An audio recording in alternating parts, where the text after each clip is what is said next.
Hello, I'm Dr. David Ryan, and this is Bodybuilding.com's sports medical segment on plantar fasciitis. In this segment, we're going to look at the common causes and treatment options of that condition, and even some of the things that you can do at home or in the gym.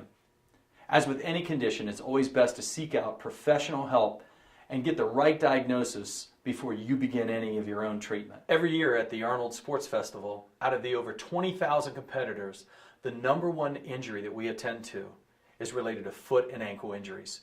Most of these are chronic problems that exacerbate during competition. Many athletes are taken out of their competition far too quickly due to poor management of their foot injuries.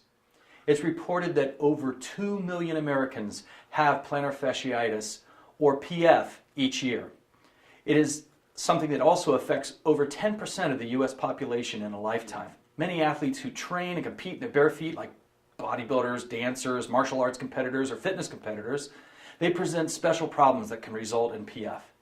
Chances are at some point you have some type of foot pain, and there's some simple steps that any athlete can do to help limit or stop PF.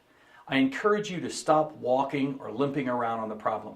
Please stop taking drugs like aspirin or other ibuprofen pills just to mask the pain. Make an attempt to learn more about your feet and what you can do to fix the problem. To begin, let's look at plantar fasciitis. We'll start with a quick review of the foot and how that painful condition begins. The plantar fascia originates on the heel bone, and it's a thick fibrous band of connective tissue that extends along the middle of the foot and then spreads out to the arch and finally even outwards again towards the toes. When the abnormal forces enter the foot, these can result in injury.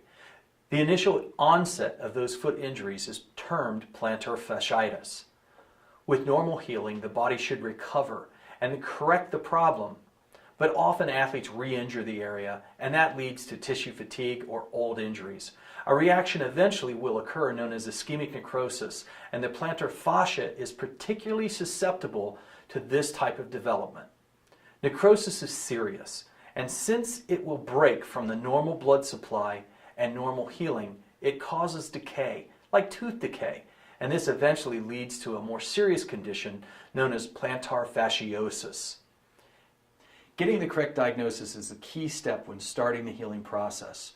Improving blood supply by stimulating the building of new collateral circulation is the primary thing to correct any chronic type of condition like PF.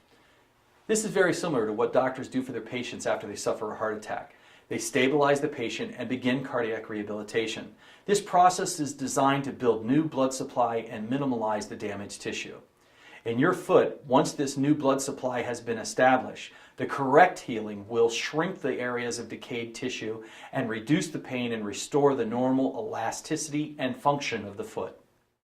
We ran through that pretty fast, so let's take a look at some of those factors again. The most common cause of plantar fasciitis is related to the microtrauma from the factors that we've already discussed. The repeated microtrauma that occurs over time eventually causes large fissures or tears in the fascia that are very weak. These weakened areas can accelerate and cause even more tears and disrupt even more nerve or blood supply. The tissue then quickly decays and the dying tissue can become very painful. This necrotic tissue causes scarring, and then it feels like you're walking on broken glass. If your initial PF lasts longer than 2 weeks, a degenerative condition will develop known as plantar fasciosis, a term more closely related to tendinopathies or tendinosis. And those conditions are quite different from the common tendinitis. The key thing to understand here is fasciosis is degenerative, and the correct treatment is approached quite differently than what the common approach would be for minor inflammatory conditions. The pain of PF is usually in the heel, but can be anywhere in the foot or even up into the lower leg and into the lower back. These factors are in no particular order, and depending on your lifestyle, they affect your PF differently. Large body mass, bad arch support or weak feet, direct trauma to the foot, hyperflexion, extension, supination, or pronation alone or in a combination, past or current foot fractures, standing for long periods of time, certain medications such as fluoroquinolone, antibiotics, running, walking, or standing in improper shoes, tight hamstrings, or sleeping with the toes in a pointed position. The most common example of complicating factors is sleeping with your sheets tucked into the end of your bed. Also, having your dog sleep at the end of your bed puts too much pressure on the end of your feet, and it actually complicates and stops some of the normal healing that's associated with PF. It is similar to sleeping with your wrist in a flexed position, and this leads to carpal tunnel syndrome. It might sound silly, but many people will forcibly point their toes subconsciously while they're sleeping. The body will react with a restless leg type syndrome, and the foot contractions that can often occur are very severe during sleep. Thank you for watching this segment of Bodybuilding.com Sports Medicine on Plantar Fasciitis. I'm Dr. Dave Ryan, co-chairman of the Medical Committee for the Arnold Sports Festival held every year in Columbus, Ohio. It's always the first weekend of March. It is the largest fitness show in the world. I hope to see you there. God bless.